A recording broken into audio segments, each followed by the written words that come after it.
Hey everybody, it's Eric from epautos.com, your libertarian car guy. And this video accompanies an article that's up on the site about why I have chosen not to improve slash update my old muscle car, my 76 Trans Am. I've had friends urge me to add fuel injection to it, or even more egregious in my opinion, take out the Pontiac engine that it came with almost 50 years ago and put in a crate LS1 engine so it can be like every other LS1 powered car on the road, to replace the really cool 15 by 7 inch Pontiac honeycomb rims, which only Pontiacs ever came with from the factory, and that in my opinion are an exceptionally cool looking wheel, very distinctive, doesn't look like any other brand or manufacturer's wheel, with some aftermarket 18 by whatever wheel so that I can put performance tires on it, because as some of you already know from having read my previous rants on this topic, or may know anyway, you can't get high performance tires, high speed tires for 15 by 7 wheels. At least I don't think you can. I'm pretty sure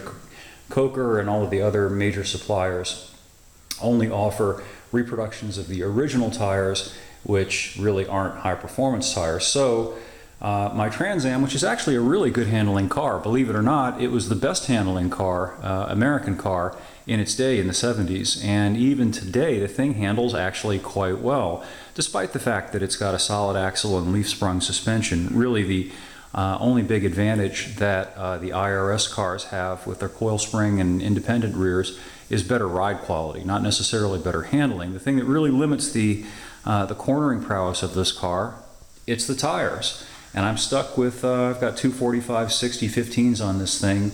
I could go a little bit bigger, but not much. Certainly can't go a whole lot. Can't get a stiffer sidewall tire, which reduces flex, which increases handling, blah, blah, blah, without going to a significantly larger wheel, probably at least a 17-inch wheel.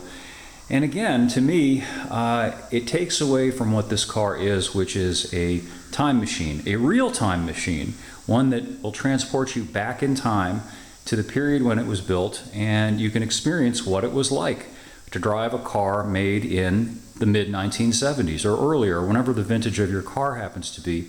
And that's why I've steadfastly refused to make any significant modern upgrades, put any significant modern parts into this thing.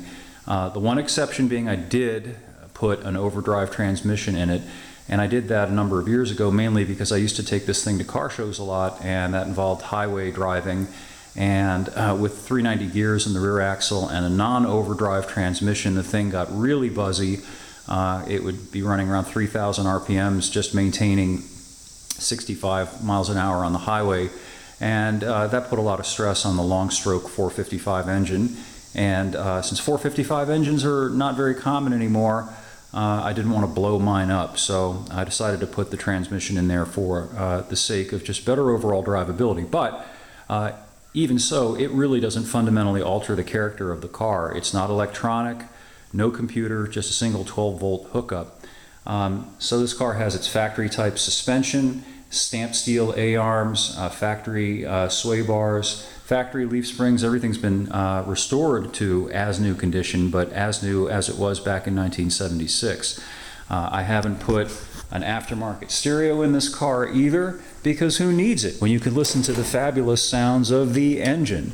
So I still have the 8-track tape player, and the rest of it is pretty much as it came from the factory, which I think is pretty neat. And I'm going to preserve it, because you can't buy anything like this new anymore. And that's the whole point. That's what makes cars like this interesting and special, is that they're different. Particularly brands of cars that no longer exist, like Pontiac. And some of you may already know that while Pontiac lasted into the early 2000s, it had really become a shell company by then. Pontiac stopped making its own V8s. After 1981. They still made a few brand-specific cars, including the Fiero, which was, I think, a neat little car. That's a subject for another rant. But they no longer made their own V8, so the Firebirds that were made beginning in 1982 and up really were just fundamentally Camaros with a different body, whereas my Trans Am is a substantially different car. from the same year Chevy Camaro. And again, you could drive one and then drive the other and immediately notice the differences in engine operating characteristics, in power curves, even the sound. A small block Chevy sounds a certain way and a big inch Pontiac V8 sounds a different way. So that's my rant for today. More up at epautos.com, the web's best libertarian gearhead site. Thanks for viewing. We'll catch up with you again soon.